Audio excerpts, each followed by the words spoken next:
Springboks I have named their team for the return game in Twickenham after that amazing game in Durban. All the heroes from Durban are basically there. Oxen Chair returns, only changed the starting lineup. And then 3 changes on the bench. Bongi and Banambi comes back. Grant Williams is back and Jesse Creel's back on the bench. So that's the changes for that. We thought we'd get together and just chat and talk a bit about what we expect from the game. With me, as always, Nick Mallett and Gavin Rich. Nick, let's start with you. What did you think of the team selection? Well, I think morning, first of all, to both of you, and so looking forward to this weekend. I think it's a real statement from Rusty, who's always surprised people with his team selections. But to go with a very similar team to the one that has done so well over the last couple of weeks, couple of test matches, is a real vote of confidence for those guys. So I think, one would be nervous about complacency when you put 60 points past a team. But my feeling in this squad and with Rusty and the coaches is they are desperate to keep improving. They don't really look at a win as just a win and go off and have a few beers. They look at it as, okay, those we got right, let's look at the areas we can still get better. And it's a frightening thought, but we still haven't had an 80 minutes when we've really dominated a team, playing the best rugby we possibly can. I think having Sasha at 10 again is great for him. It's very hard to replicate his performance. I just want to say last Saturday, I mean, a 10 who goes through a game with so few errors, such good decisions, to score individual tries in the way he did is very, very unusual. So it'll be a good test for his maturity and the way in which he's growing into that position as to whether he can, see where the space is. If it's not for him, it's going to be for someone else, and whether he can use that to the team's advantage is going to be really interesting to watch. Well, Brendan, I don't really know what a perfect performance is in sport. Maybe Brian Lara scoring 400 against England was as perfect as you can get. But to me, this selection just moves closer to what Nick's talking about. It's a frightening thought of what would happen if the Boks produced a perfect performance. So there won't be a perfect. I mean, there won't be a perfect performance, but there might be an 80-minute performance at some point. And I think that's sticking to. Not that you'd call it a continuity mantra with Rassie, because a mantra sort of suggests it's something as a habit, and it's definitely not a habit with him. But sticking with the continuity this week, I think makes it possible that the Boks will actually improve their game this weekend. That doesn't necessarily mean that they're going to win by the same score, because Argentina might be better. But we could see the Boks consistently better over 80 minutes, more consistently better over the 80 minutes than they were last week. Last week, they weren't that good in the first half. I was going to say, yeah. Nick, just maybe you can also come in here. You spoke a bit about Sasha's performance, and to me, I think that's probably the big danger of this whole weekend is that he's obviously full of confidence. The public are expecting, everybody's praising him, and I suppose it's natural for a guy like that to want to try and replicate that performance. But I'm sure that's something that the Springbok coaches have probably spoken to him about, and I'm sure that's something, if you were the coach, you would probably say the same to. Yeah, I think the position of number 10 is such a critical one for the performance of all your team. The way in which you control the game, the understanding of when it's on to play and when it's not on to play and you need to kick to transfer pressure is not easy, and you've got to get it right. I mean, if you get it right 90% of the time, you're a wonderful flyer. So perhaps what happened on last Saturday, was that Argentina saw a lot of threats on the field. They saw the forwards as threats, they saw the wide players as threats, they saw centers as threats, and that left some opportunities for Sasha to exploit. There's no question that this weekend they know that he's a massively dangerous component in our team. So even if they put a couple of players on him, what it does is it then creates opportunities for other people. And I want to see whether he has the maturity to see that and to play it into the space where that player can exploit the gap that's been left, because they are so worried about the danger of his game. He's so enthusiastic, but he's a bright boy as well. He's very intelligent. So he's a guy, I think, who hopefully will wait and be patient and try and play up the other players, try and find space for other players. And once you do that, people get tired. Forwards, sometimes you're up against a prop and a lock, and they haven't got a prayer against him when if they're a little bit even at the beginning of the game, they haven't got a prayer against him. But if he can find those mismatches, it'll still be to our advantage. So it's the way in which our pack, we always talk about it. I think that in fact Ox coming into the team has made it a more powerful, if anything, pack of forwards.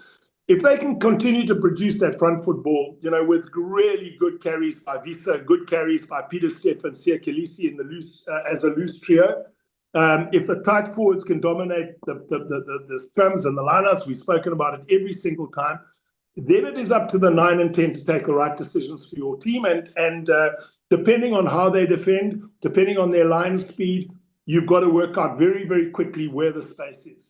And I think he's learning all the time, but with Tony Brown, he's very lucky to have a coach of that stature guiding him. And it's not a one-man team. Remember, I think we've got to move away from that. It's just such an important position, Brendan, that if you get the right guy in that position, and I must say that Marnie is also the right man in the right circumstances, realizing that you can't run everything, that you need to actually, sometimes turn to the boot when you haven't got front foot ball. I think we're just very, very privileged. And so I'm just not sure how Argentina are going to manage this weekend. I think it's going to be very tough for them. They have some psychological blows you take when you concede 9 tries. Brendan, as you know from our last podcast on Sunday, I do, and from sitting next to me at the press box, and I remember everything you say. I'm quite good at remembering what people say, something that my wife doesn't enjoy. I mean, I can remember what she said 30 years ago, but and now, on this occasion, I'm remembering something that what you didn't do to her 30 years ago.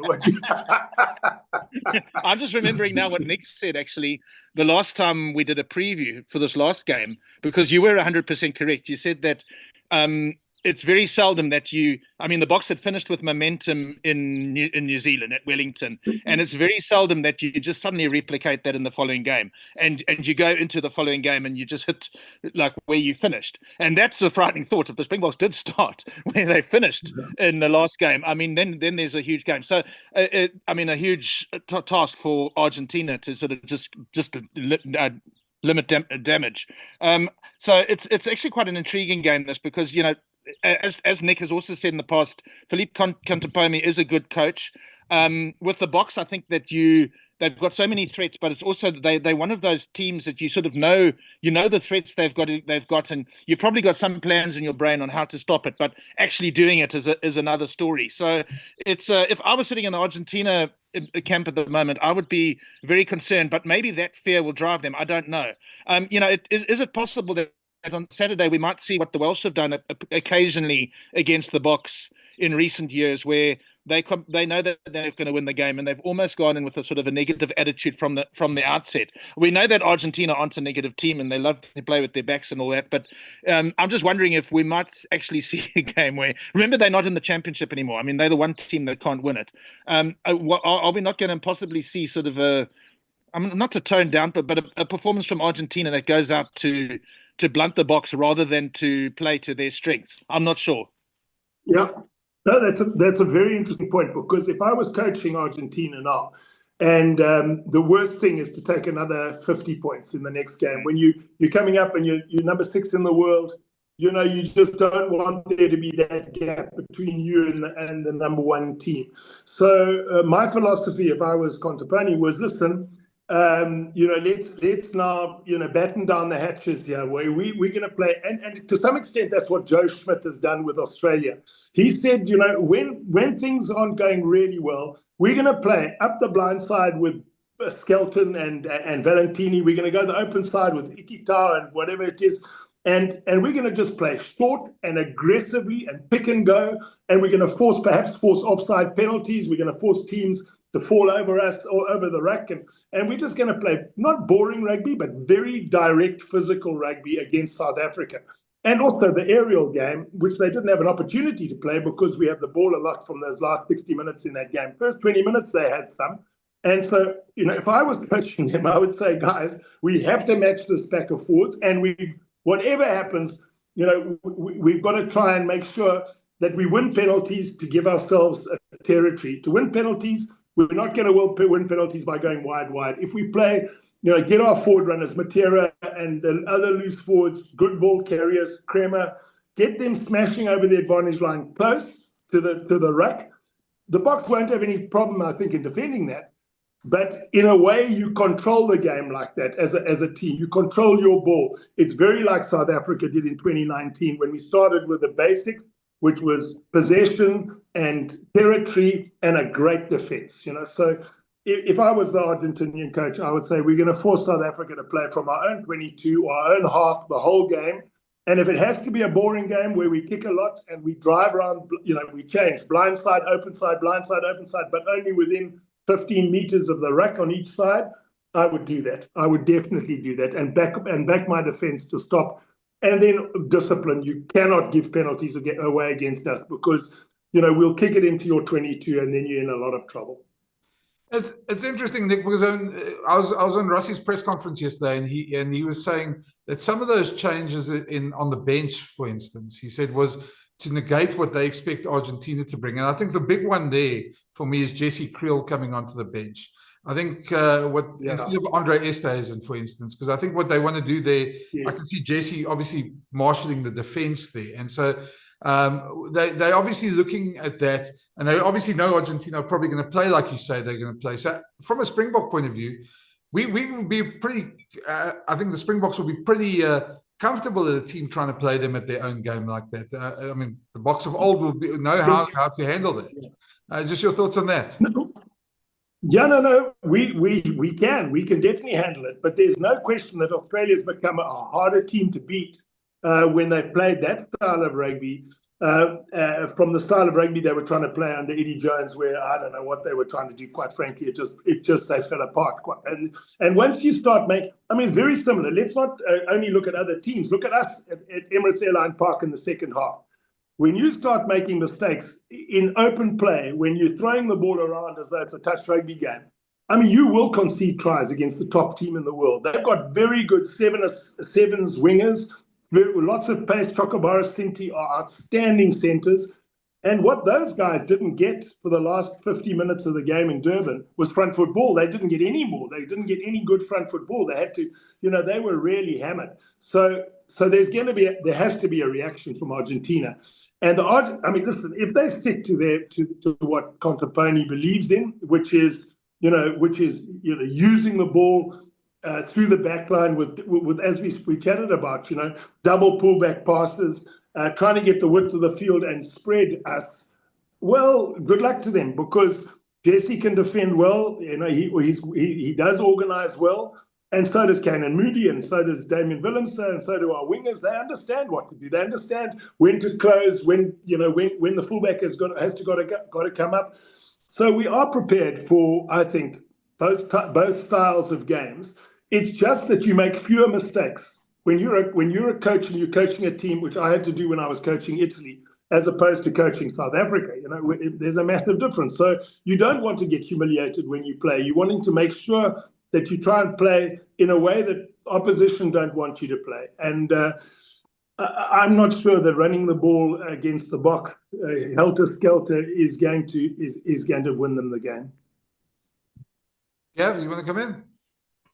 No, well, that's really what I sort of said when we queued into that. And I agree completely. It's I don't think, as I said, I referenced Wales, and I was thinking when Nick started talking then that he must have had experience of that when he coached Italy. Although I think you got a bit fed up with the Italian administrators who probably felt that a 7-point defeat was a win, and at times you need to move on from that. But Argentina won't see a 7-point defeat as a win, but they might see it as damage limitation this week, if you know what I'm saying. Yeah. Listen, we spoke also a while back about them giving away this game. Giving away is financially, it's probably better for them playing at Twickenham. But I was away in Corfu this last weekend with 50 South Africans at a wedding, and every single one of them who lives in London is going to the game, and all their mates are. There are going to be lots and lots of South Africans cheering us on there. So it's not the same as a vociferous crowd somewhere in Argentina where there's a small pocket of 4,000, 5,000 South Africans and 70,000 Argentinians. It's just a different sort of feel altogether, and we're very comfortable at Twickenham. So we're in a good position, and it wouldn't be a good game for us to lose. Quite frankly, it'd be one that you really expect us to win. Yeah. Well, not wanting to one up anybody, I've actually got mates going to the game from New York, so that's an indication. I don't know how many Argentinians will be travelling from all over the world, which is really the point you're saying, Nick. Yeah. I mean, there's so many South Africans who live in London, and as I say, I've got friends coming from the United States to go to the game. Gav, I was going to just add to that. I mean, we've spoken a lot about it. Is there any other dangers that you guys see? I think we pretty summed it up. I think it's probably going to be the shortest preview we're ever going to do on a game, isn't it? It would always be. I don't mind that. It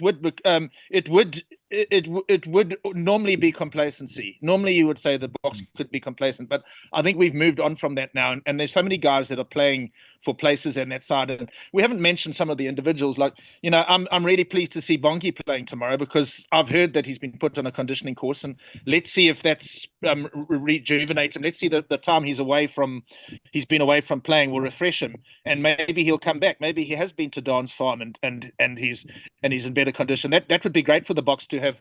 I don't think that Bongi is going to go to the next World Cup, but it would still be nice if he was around as an option. So there's so many guys in that team that are playing for places, because I don't really know what it means when you say you're playing for places in the Bok team, because the Bok team is always rotating, but playing to be more permanent parts of Rassie's plan, and that sort of mitigates against complacency. Here, we've got a team that's not. We've got a bunch of players who are confident but not completely comfortable that they own their position. So I think that thing is not going to happen.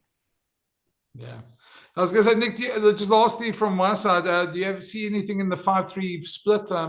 I know Matt Williams was going on about the bomb squad is dead and all this, the 7-1's dead. But I mean, the Boks are quite comfortable to play whatever they see they need for this weekend. And I think it's almost, it becomes that whole debate that we used to have with 6-2 and bomb squads and 7-1s. Yeah, which is actually quite ridiculous now, because they'll play. They've got so many good players in so many positions as well. Exactly. No, I think it's just balance. It's a good balance. If there are issues around the back line, we can replace them with backline players, as opposed to with a utility forward, a backline player like a Kwacha or a Essays who goes in on the flank. I mean, there are always those emergencies that we have up our sleeve. But I mean, I think Jesse Creel could probably replicate if he has to go in and scrum on the, if he had to, if the forwards were down. But I think I like the 5-3 balance. It also gives an opportunity to change at 10, so Mani can get a bit of time. Damien, has been apparently recovering from an injury this week, so perhaps Sasha going to fullback again will be an option for them. As I said, getting Jesse on, you've got in the forwards. I mean, Erkia coming on, he's making a big impact nowadays. So it's just a really good squad, happy squad, fighting hard to win games. And we're in a good place. So Gavin's in a hurry. He wants to see lions and leopards and stuff. I think we're going to go with it. We're going to go with a prediction here, and I reckon we're going to beat them by 20 points. Gav, your prediction? Well, I said 15 points last week.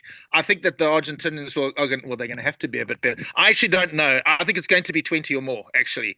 But I'm not, you never know with the Boks. I mean, they could win by a big score again. But I would say, look, last week I said 15, and the same thing holds. I mean, I do think that South Africa are that superior to Argentina. It's just that whether they've learned lessons from last week. I'm talking about Argentina now, that they might apply in this game. But I've got that feeling that I remember that game against the All Blacks at Twickenham before the last World Cup, where South Africa won 35-7 and they were dominant from the start. That could happen again. Okay, yeah. I was going to say, I mean, to me, it's going to probably be a tighter game as well. I think the fact that somebody like Grant Williams is also in that bench as well, there's that injection of speed in that second half, and that's where we expect the Boks to take over and probably pull away from the Argentinians. So yeah, I'd also say it's going to be tighter, but I reckon they probably 15 points is a good margin there as well for the Boks as well. Finally, just do you guys want to say anything about the Perth game, the Bledisloe 2, Will Skelton's back for Australia? Just a quick thought on that one. Yeah, on my side, I just think it'd be quite nice if Australia won. You know, not because I've got anything against New Zealand, but I think they've made such progress. World Cup is 2027. We need a strong Australia. We need them at least in the quarterfinals of that competition. So to get into the top 8 in the world, and is vitally important for them. And to beat New Zealand, who started this competition as number 1 in the world, would be a real feather in their cap. So a tough game, but I haven't seen anything from New Zealand to say that they are a dominant force against any of the top 4 teams in the world at the moment.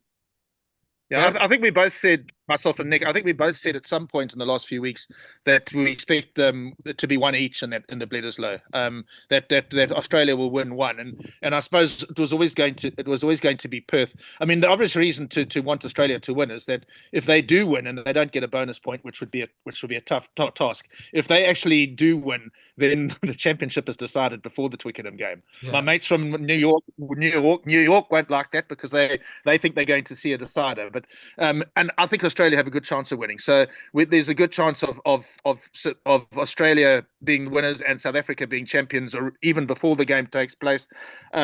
And then I would like to see the reaction from New Zealand, because sometimes I feel that there's a bit of, it's weird. Like, we always talk about how New Zealanders overreact to All Blacks defeat.